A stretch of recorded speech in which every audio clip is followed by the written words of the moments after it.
Chapter 7 Money. It takes money to make money. English proverb.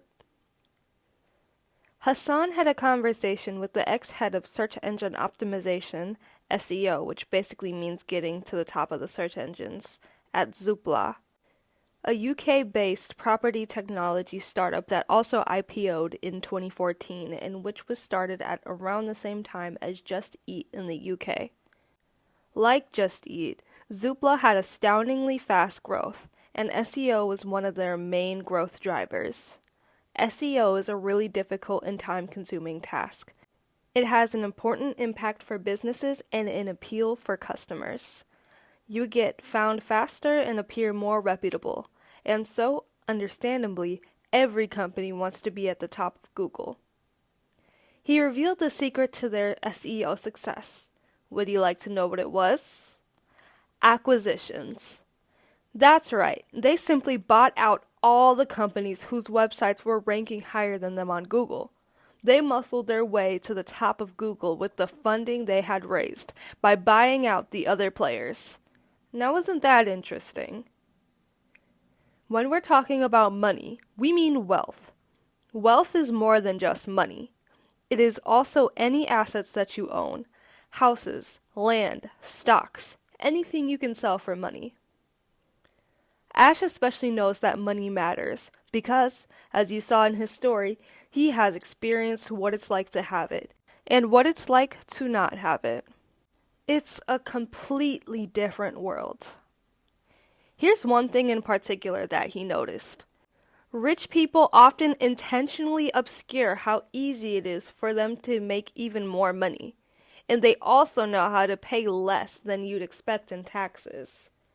He finds it strange to talk to other wealthy people and to sense from them this attitude of, I earned this, I worked for it.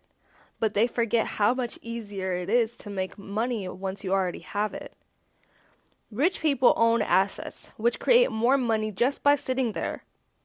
For example, if you own a property which you are renting out, you are probably going to be making money every month. Money is also known as capital. That's why institutional startup investors are called venture capitalists, because they inject capital, money, into a startup. Money is not the only type of capital we have, though. Sociologist Pierre Bourdieu said we all have three forms of capital: economic capital, money; social capital, our network of friends and allies; and culture capital, which is essentially everything else that can get you respect or prestige. For example, knowledge, qualifications, titles, occupation, how you talk, your accent, how you dress, your body language, your tastes and hobbies, etc. Economic capital is what we're referring to in this chapter, with the other two types of capital falling under the status heading in the Miles framework. Having a lot of money is an unfair advantage.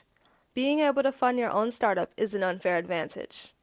Not having the pressure of living payslip to payslip just to pay the rent and the bills is huge in terms of giving you the time to get your startup profitable, or to get the next round of funding for hypergrowth startups, which often takes a long time to become profitable. Runaway and burn rates. In the strange world of startups, the time you have until your startup runs out of money and is forced to close down is called your runaway time. You could have 4 months of runaway time, or you could have 1 year. It depends on how much money you have and how much money you're burning. Your burn rate is how much money your startup is losing every month. If your startup has £5,000 in the bank and your burn rate is £1,000 a month, then you have 5 months of runaway time. More money means you have a longer runaway. Also, the lower your burn rate, the more runaway time you'll have as well. This is a very useful concept in startups because startup businesses can take anything from a few months to a few years before they become profitable. This is especially true for hypergrowth startups, which don't aim to be profitable, but rather aim to get as much growth, as many users or customers, as possible, and then eventually start making a profit. For example, it may surprise many people to know that, as of 2019, Uber still wasn't profitable. They've just been burning money at an incredible rate this whole time, And the reason they can do that is because they are able to keep raising more and more money from investors. These investors are patient and confident that eventually the company will become profitable. But even if you don't have access to virtually endless funding like Uber and are planning to bootstrap a lifestyle startup that is designed to make a profit, you still need to figure out your personal runaway time to assess how long you'll be able to live without a salary. This is obviously easier if you're starting out with large amounts of money, but even then, you need to know your runway. Lots of money can become no money if you miscalculate that. If you haven't yet taken the plunge into working on a startup full-time, you can do two things to keep going. One is to cut your costs, reduce your burn rate, and the other is to increase your money. Cutting your costs can mean simplifying your lifestyle. For example, if you're young and single, moving in with your parents, if you're lucky enough to be able to do that, is a tried and true method. And for a startup, staying lean with your spending, being frugal, is always key, as saving money is important to extend your runway time and give you time to make a profit. However, do be careful of being too frugal and not investing in things that your startup needs to succeed. So this is how having a lot of money can be a huge unfair advantage. But don't despair. Not having a lot of money can also have its benefits. We'll get to that later. Finally, as we'll discuss in Chapter 17, fundraising, the first people to invest in a startup after the founders themselves are the 3 F's: family, friends, and fools. Of course, fools is tongue-in-cheek and reflects the high risk of investing in a startup, and hopefully they won't be foolish to invest in yours. However, your ability to raise funding through knowing rich people and being able to convince them to fund you can also be thought of as a money advantage. For example, if your friends and family are wealthy, they can afford to take a punt and invest in your startup. Ian Blair, the bank of mom and dad. After an investment banking career, 32-year-old Ian wanted to do something with more social impact, along with a co-founder. He started White Hat, a tech startup company that aims to get more young people into apprenticeships rather than useless university degrees. However, startups are tough. In the first year, White Hat had already made a loss of around £400,000, which is around $535,000. Luckily for Yuan and his co-founder, however, they received a capital contribution of almost £600,000 that same year, which is about $803,000.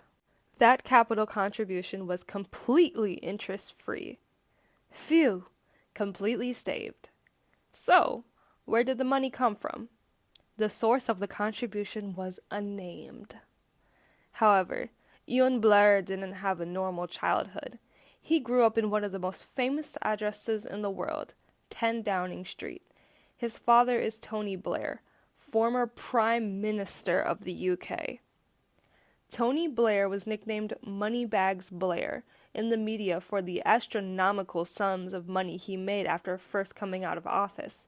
He was reported to be charging up to £250,000 per speech, about $334,000.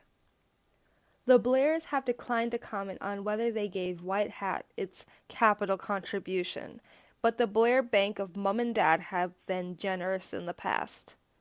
According to the Daily Mail and the Telegraph, Yuan and his mother Sherry owns a £4.4 million townhouse in central London and also a large property portfolio.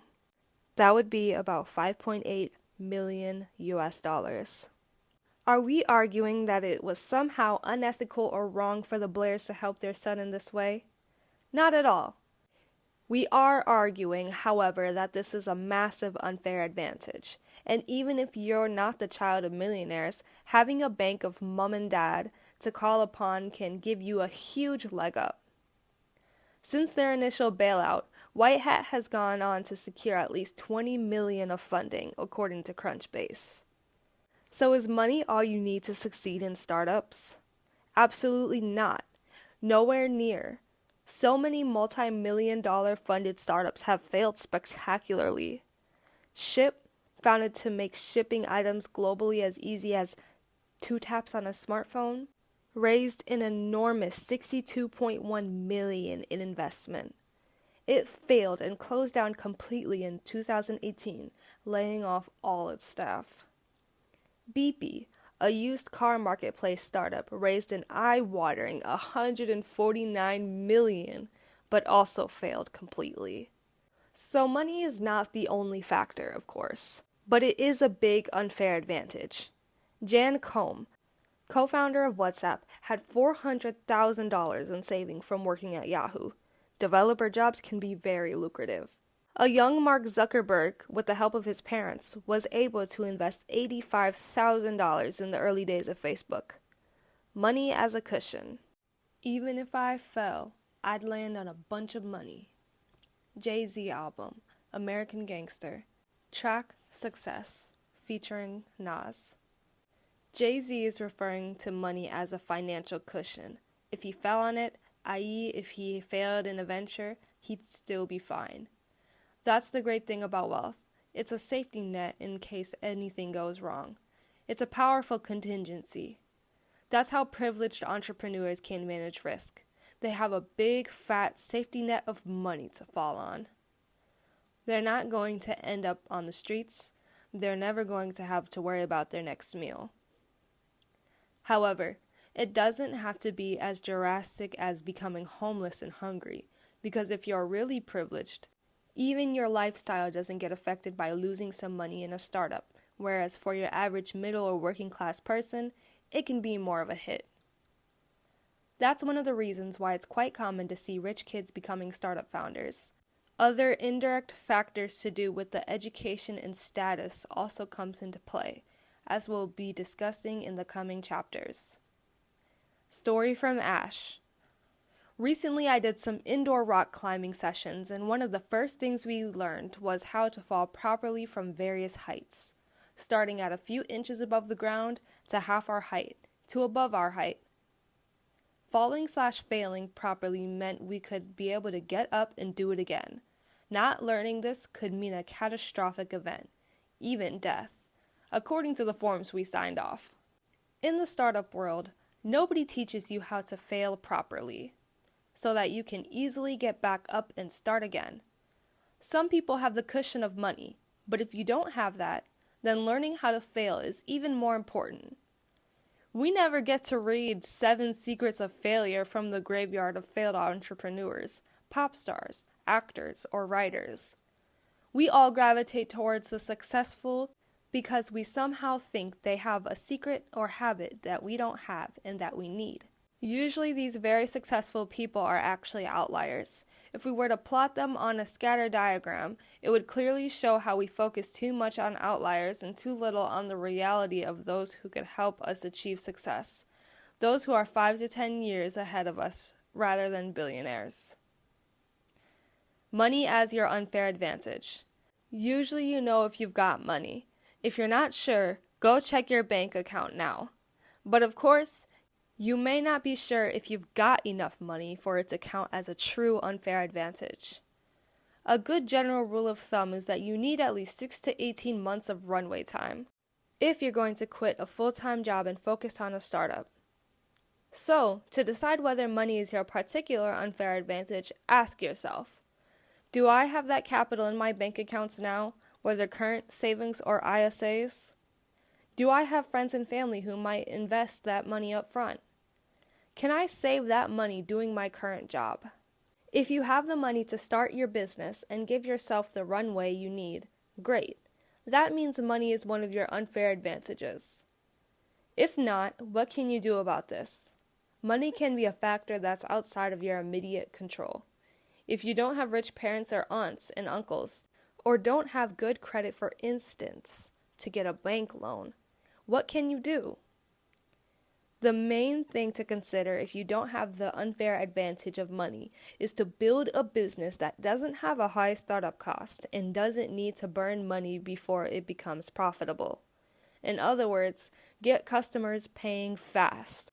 Let that be your first priority. This can be thought of as a lifestyle startup. These are startups that don't need to burn much money and are profitable much sooner than hypergrowth startups, which are Silicon Valley style startups aiming to become worth over $1 billion. Their strategy to get there is through hypergrowth without much focus on profitability. There's more information on choosing the type of startups that you want in part 3. The only exception to this is if you have the ability and credibility to raise funding from just the idea stage. This is quite rare. Usually you need good traction and momentum in your startup to be able to raise funding. You have to have a lot of other unfair advantages in the Miles framework. Ideally, a previous successful startup to be able to pull it off, but it's totally possible. Here are just a few other suggestions, some of which focus on the most monetizable skills, others which look at ways of increasing your income. Minimize living expenses.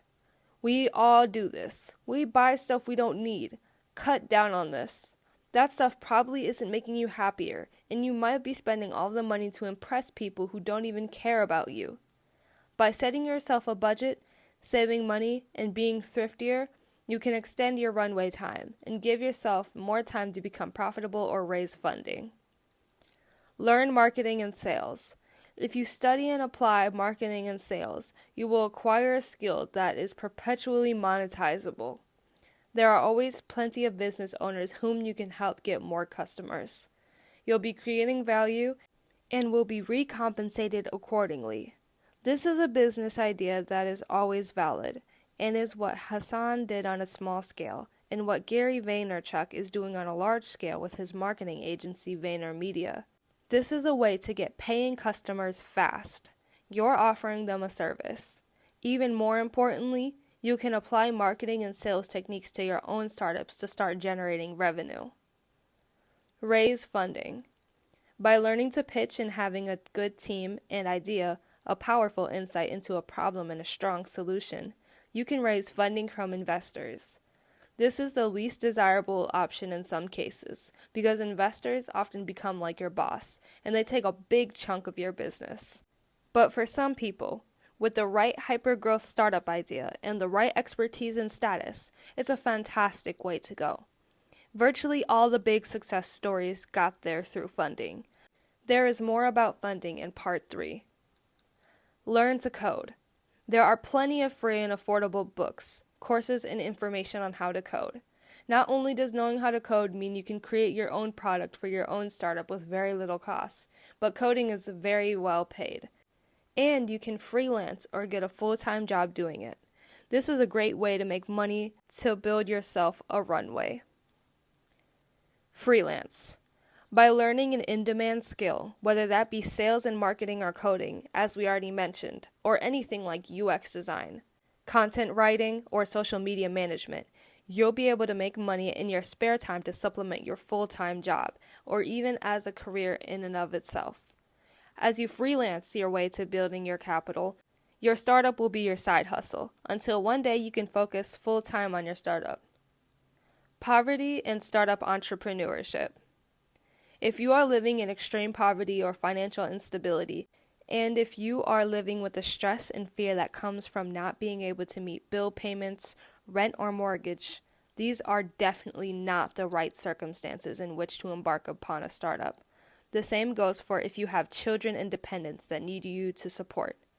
You need to have your basic needs met before you can even think about founding a business. That means food and water, a place to sleep, and the feeling of safety. If you're reading this, you're probably not in poverty. However, it's important to acknowledge that variations of this instability can affect many of us at different points in our lives. This is the main reason why many intelligent people are now advocating for a universal basic income, UBI, to keep people out of this situation. A situation and mindset of scarcity. It's been proven that living in such scarcity actually lowers your IQ and makes you act in a way that may be less beneficial. From Elon Musk and Mark Zuckerberg to Tim Berners-Lee, who invented the World Wide Web, there are many advocates of UBI. We're also firm believers in it, and see it as a partial solution to the problem we'll face from automation and artificial intelligence. As AI makes more and more jobs redundant, UBI could be a financial cushion for everyone. Universal basic income is a possible solution to meeting people's basic needs and freeing them up to be aspirational and creative rather than just desperate. Worrying about crippling debt and where you'll get your next meal is not a great recipe for startup entrepreneurship. U.S. entrepreneur and 2020 Democratic presidential candidate Andrew Yang is another big proponent of UBI and says some very interesting things about it. He proposes giving every American $1,000 a month, no questions asked, because technology, artificial intelligence, and automation are going to kill a lot of jobs that people rely on for a livelihood. Money as a double-edged sword. As we've mentioned, every unfair advantage has a flip side. Having a lot of money isn't necessarily a good thing, and not having a lot of money isn't necessarily a bad thing. If you are in a less dire straits than extreme poverty, if you're young, fortunate enough to be able to keep living with your parents, don't have any children or people that you're looking after, but are way below where you'd like to be financially, that's a great place to start. Ash didn't have money, so he was all in. He had the simple safety net of living with his parents, so he had nothing to lose and everything to gain. That made him hungry and ambitious. Hassan had a little bit of runway because he was frugal with the money he made from working as a student, and also from a government student maintenance loan. He was able to invest in learning and applying entrepreneurship and setting up his company. We both built startups that were very profitable very quickly, rather than with a monetization strategy that came later, and neither of us raised funding for our first ventures. In fact, having a lot of money, like being born with the proverbial silver spoon in your mouth, can make you complacent and less hungry to make money and succeed in your personal life. You have the luxuries already. You have pretty much all your desires met. You're not likely to be driven. And then, even if you do start a startup, you'll probably try to solve problems by throwing money at them.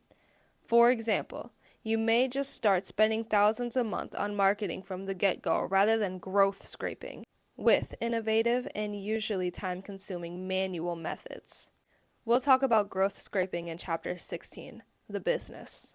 For now, know that financial constraints can breed creativity, resourcefulness, and ingenuity, while having excessive amounts can breed more wasteful behavior and lead to a startup's downfall. As the saying goes, necessity is the mother of invention. So if you feel like you weren't fortunate enough to be privileged and have access to money easily with passive income coming in constantly from rental properties and dividends, then you have to work on other unfair advantages and leverage your creativity and outside-the-box thinking. We'll talk about that more in the next chapter.